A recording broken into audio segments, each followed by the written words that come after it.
Ранее, во время предварительного следствия, гражданка России Жанна Князева сообщила о присутствии в первые дни после случившегося в их с Демура Махалая доме гостя, который хромал и которому требовалась медицинская помощь. По версии стороны обвинения, неназванным гостем был Беслан Бганба, получивший травму во время совершения преступления.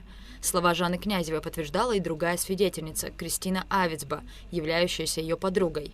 Авицба ранее сообщала суду, что эту информацию Князева рассказала ей в личной беседе. На прошедшем заседании Жанна Князева отказалась от части показаний. Свидетельница заявила, что в ходе дачи показаний на нее оказывалось давление представителями органов. Привезли меня, в общем, так получается, что в здание СГБ. Ну, вот там уже и пошло-поехало. И каждые 5 минут каждый человек заходил, каждый по-разному пугал, каждый по-разному говорил, что тебя как соучастницу здесь оставим, ты спасибо скажи, что мы вообще за тобой приехали, что мы тебя забрали, ты бы не доехала бы до Псову, тебя бы на Гудауте там ждали, тебя убить хотели, в общем, ну или там напрячь хотели, ну вот в таком роде, то есть всякие посылы были в мой адрес. Это вам говорят сотрудники? Ну, сотрудники, а кто они там еще, все же сотрудники были. Что мы тебя в камеру закроем, бритоголовые какие-то русские тут есть у нас, вот они там тобой займутся. То есть вплоть до того, что уже, честно, мне хотелось умереть в тот момент. Жанна Князева выступает в качестве свидетеля защиты. Ранее Князева являлась свидетелем обвинения, однако на предыдущие слушания не являлась по причине невозможности пересечь государственную границу из-за долгов. В суде оглашались ее показания, из которых следовало, что ее сожитель Демура Халая привел в дом неназванного мужчину, который хромал. Незваного гостя, который, по словам свидетельницы, пробыл в доме несколько дней, она не видела в лицо. И в первоначальных показаниях заявила лишь о странной походке гостя, не заявляя при этом о его хромоте. Ну, в общем, они начали меня уверять в том, что они все ему там добра желают, и что я должна говорить, что должна говорить, то, что им нужно больше.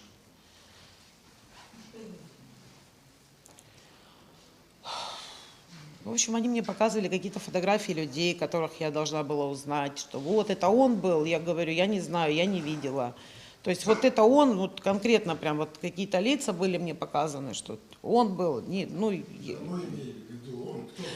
Ну, кто-то у нас дома был, который, в общем, якобы это он был из них один. Я не знаю, кто у нас дома был, знаю, что кто-то был. Нет, как вы это увидели, когда он появился, подробно скажите, как это происходит? Ну, не знаю, в один день я пришла домой, и он уже там был. Как он появился, я не знаю. Я не общалась с ним. Я с ним вообще не общалась, мы вообще не разговаривали. Вот. И не видела я толком его, и ничего. То ли я ухожу, он спал, прихожу, он спал. Я же не буду заглядывать спящему человеку в лицо, или кто он там, или спрашивать. Ну, сказали, раз не надо знать, значит, не надо знать. То есть мне задавали этот вопрос, когда я была в СГБ. Ну, наверное, следователи, я не знаю, кто они были. Их много было. Каждый из них не представлялся. То есть вот, да, мне задавали, то есть он хромал неоднократно, он хромал, я говорю, что я не видела, чтобы человек хромал. У него была своеобразная походка, но то, что он хромал, я вообще даже ни разу об этом не заикнулась, чтобы он хромал. Он не хромал. Ну, такая своеобразная круглая походка была. Есть же такие, как медвежата ходят. Ну, хромоты я там не видела. Восстанавливая последовательность событий, по словам Жанны Князевой, 21 ноября, за день до убийства, она с Демура Махалая закупила мандарины и вывезла их на реализацию в Сочи, где и осталась с ночевкой в своей квартире. Вернулись они только на следующий день, 22 ноября, в день убийства. Возвращаясь к показаниям Князевой о госте, который находился после убийства в ее съемной квартире в Сухуме, важной частью показаний были заявления о том, что мужчине требовалась медицинская помощь. Согласно показаниям Кристины Авицба, Князева обращалась к ней с вопросом о ее знакомом хирурге и сказала, что мужчина, которого привела Халая, наступил на гвоздь и нуждается в помощи. Князева данные показания опровергла, заявив, что о знакомом враче спрашивала задолго до рассматриваемых событий по вопросу, касающемуся ее личного здоровья. Они мне говорили, ты видела медикаменты, там врачи какие-то приходили, в общем, какие-то там повязки, уколы, какие-то бинты. Я говорю, ну такого не было, на самом деле не было. Я не замечала, чтобы вообще такое возможно было быть, чтобы человек, который был у нас, он был именно раненый. Я такого не заметила. Ну, смотрите, там у нас проходная была комната, и когда, если бы я там на постели своей лежала, скажем, утром, и там есть чуть-чуть такая щель была, там я, ну, через щель так вот видела, как он, ну, то есть проходил лицом туда, к окну, то есть, скажем, если кровать вот здесь была, он туда шел, а я была сзади, то есть я его затылком видела, с его походкой. Ну, чтобы я вот так вот, как с вами вот так вот сейчас вижусь, а вот так вот лицом к лицу, я его не видела ни разу. Я сказала, что я такого не видела, что раненых людей в нашем доме не было. И даже когда они допрос мне делали, когда я читала перед подписью, я даже акцентировала на том, что говорю, почему вы написали, что он... То есть они, по-моему, написали, что он хромал. То есть я как будто сказала, что он хромал. Я говорю, что я же вам не говорила, что он хромал. Я сказала, что своеобразная медвежья, они сказали, ну это ничего такого страшного в этом нету, мол, вот так вот. И до этого они сказали, что не нужно на это обращать внимание, что это ничего страшного в этом нету. За мазь был разговор дома, за то, что, ну, заживляющая мазь какая-то. Я просто в интернете набрала, какая мазь заживляет рану. Ну, там какой-то список мазей вышел. Все, я просто сказала об этом. Ну, а больше я, кому я могу обращаться по поводу мази или врачей? Я в этом государстве кто вообще? У меня нет знакомых, ни врачей. Я ни у кого... Нет. Как я могу просить у кого-то врачей, если я здесь не местная? То есть я тут не знаю врачей, я не знаю здесь... Ну, нет, я никогда в жизни не могла бы спросить у Кристины за врачей. Или за медикаменты, или за что-то либо. Вообще, это я, еще раз вам повторяю, если даже кому-то это нужно было, если даже необходимо было, у них есть свои языки, у них есть люди здесь местные, у них есть свои врачи знакомые, кому это можно сказать, и они могли бы это сами сделать. Кто я такая, чтобы вмешиваться в какие-то дела? Также Жанна Князева заявила, что показания Кристины Авицбо о человеке, который наступил на гвоздь, были истолкованы неверно. Ну, про гвоздь я, может, сама ляпнула просто, потому что Кристина, ну, она там что-то говорила, что я там пришла к вам, почему вы мне дверь не открыли? Я сказала, ну, не открыли, потому что, говорю, не хотели, чтобы ты пришла. Может быть, я могла ей сказать, чтобы она отстала от меня, чтобы она не приходила. Чтобы она в тот момент, когда она говорила, я говорю, ну не надо, чтобы ты, значит, приходила к нам домой. Я не стала объяснять, почему я ее не пустила домой. Зачем ей подробности? Я сказала, не надо. Вот, и потом она типа, ну что, я говорю, ну не надо, говорю, кто-то там есть дома, я не хочу, чтобы ты заходила. Вот, ну, типа такого. Могла сказать, а может и нет даже, я не помню, честно. Князева также предоставила суду переписку со свидетельницей Авицбо, в которой, по ее словам, содержатся подтверждающие ее показания сообщения, опровергающие, по мнению Князевой, ранее данные показания Авицбо. Суд приобщил предоставленные скрины переписки к делу. Мне сказали, что она должна дать показания, она типа пойдет туда. Я ей пишу то, что ты даешь показания, и также я знаю, сколько ты наговорила о том, что я с тобой якобы делилась. Я говорю, побойся Бога, исправь все. Она мне пишет, Жан, я на эту тему говорила уже, я никуда не иду, показания не даю, можешь не переживать. Я говорю, ну, типа, все равно буду давать показания и буду, ну, то есть, и не буду говорить о том, чего не было. То есть это я. И пишу, как ты могла сказать, что Тема просил тебя позвонить мужу Фатимы? Типа, что, ну, ты типа отказала ей, а он все равно почему-то говорит, что ты все равно ему звонила. В этих смс-ках прям вот видно, что она отказывается от того, что она вообще такое говорила. Я ей там 1000 раз вопрос задаю, ты точно подписывала, что ты, ну, то есть читала то, что ты подписываешь? То есть я слышу одно, а ты говоришь совсем другое. Но там же понятно, что она опровергает то, что она говорила об этом вообще. Она говорит, что я не приду в суд.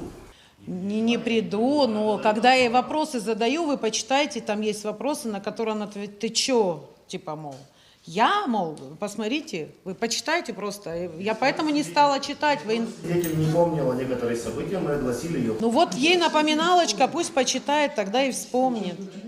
Жанна Князева также сообщила, что во время присутствия неназванного мужчины в их с Демуром Ахалая доме в гости мог заходить только брат Демура, Дато Ахалая. О том, был ли Дато Ахалая знаком с данным мужчиной, Князева не знает. Конечно, наверное, видел, когда зашел, они же все вместе разговаривали. То есть зашел человек, здрасте, а я уже там не знаю, о чем они разговаривали. Знают они друг друга или не знают, я тоже не могу утверждать, потому что они по-абхазски разговаривают. Может, человек просто зашел и здрасте сказал, там, может, они еще о чем-то разговаривали, я откуда могу знать? Начальник судебного управления Генпрокуратуры Даур Амичба также провел опрос свидетельницы, в котором детально опросил Князеву о постороннем мужчине в доме. Он вам говорил о том, что этот человек наступил на гость? Нет. Он просил вас найти какую-нибудь мазь? Просто за мазь он спрашивал, просто за какую-то заживляющую мазь. Но он при этом ничего не говорил. А скажите, вот вы сказали, спортивкой было темное, а сверху что было у него? Тоже спортивка, майка? Ну, может, футболка. Цвет не помните? Не помню. Вот на следующий день, когда вы поехали к внуку на день рождения в Адлер, вы с Кристиной по дороге обсуждали нахождение этого человека? Она меня спрашивала, кто что, я говорила, я не знаю, кто и что, и мне не интересно, кто это или что это. Я говорю, мне вообще он не нужен, этот человек в доме, зачем он мне нужен? Это и с ней, это вы обсуждали с ней? Ну, могли об этом говорить, обсуждать, зачем мне с ним. Когда она приходила, что вы двери не открыли, это вот за день до этого или в этот же день, когда вы ездили в Сочи? В дороге она не обсуждали в этот момент, почему ты мне дверь не открыла? Такой разговор был у вас? Она мне как-то вопрос задала, почему я пришла, вы мне дверь не открыли. Да, она машину видела, я ей сказала, ну, я не хотела, чтобы ты в этот момент пришла. Почему, что? Я сказала, что там у нас какой-то гость есть, я говорю, просто не нужно. Она знала уже об этом госте или она тогда первый раз о мне услышала?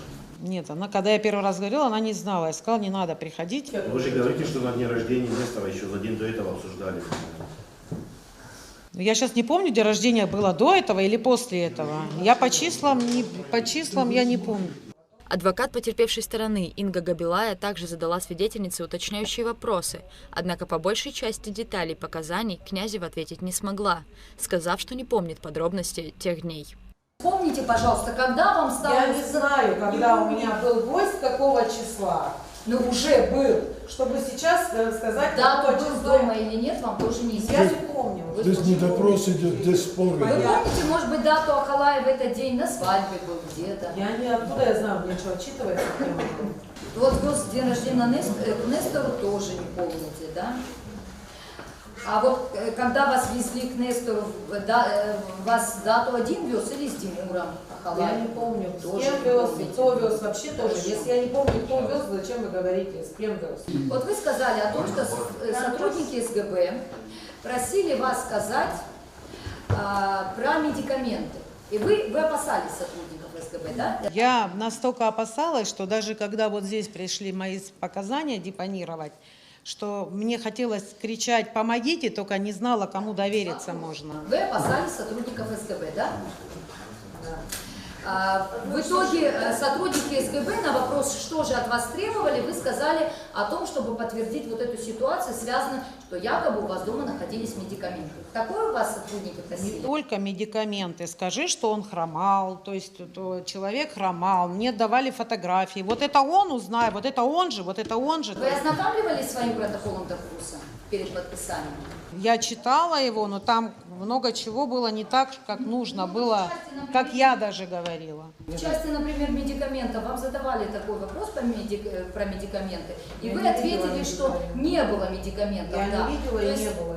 Я не ну, видела. значит, Я бы у вас- заметила медикаменты, я бы завидела. Все Нет, равно. я вам говорю, вот вы ознакомливались, вы говорите о том, что я ознакомлюсь с протоколом допроса. Там было не все так, как вы говорили. Однако в протоколе допроса указано, задают вопрос про медикаменты, и вы отказываетесь. Все-таки у вас была возможность говорить, получается, правду.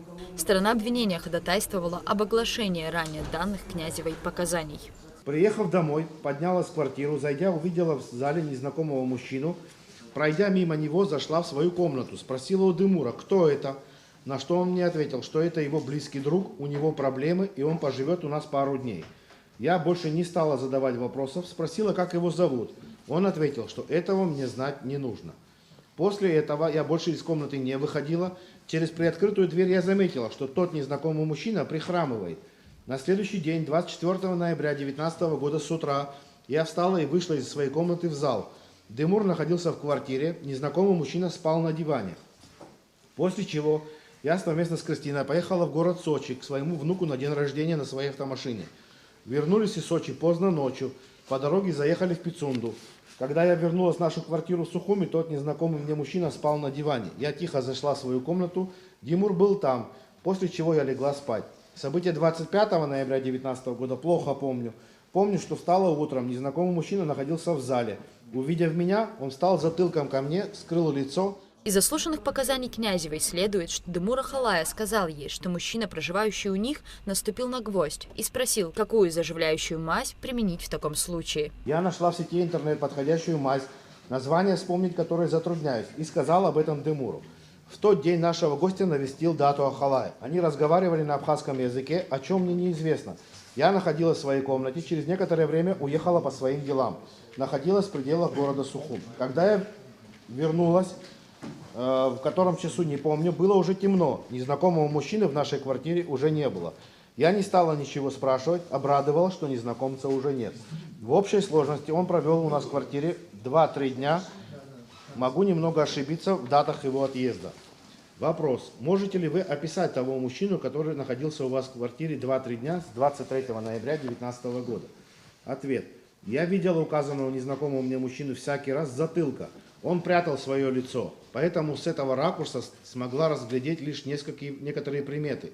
Рост примерно 172-175 сантиметров, среднего телосложения, волосы темные, короткая стрижка, форма головы округлая. Даур Амичева также уточнил у свидетельницы изменения в данных ее ранее показания. В ходе по окончанию допроса от свидетеля Князевой заявление, замечание не поступило. Я могла что-то пропустить, может быть, замечание не сделала. То есть сейчас вы считаете, что следователь неверно записал вот эти два момента, правильно я понимаю? В части хромоты. Моменты я акцентировала, говорила, что это я такого не говорила. То есть в части хромоты вы не поддерживаете, в части того, что Демур вам сказал про гвоздь, вы не поддерживаете, и что вы обращались за помощью врача к Кристине, вы не поддерживаете. В этом понимаете? Свою подпись в протоколе допроса Жанна Князева признала. У суда также были вопросы к свидетельнице. Скажите, пожалуйста, вам следователь разъяснял вам ваши права в той части, что за дачу заведомо ложных показаний вам есть уголовная ответственность. В этой части он вам разъяснял,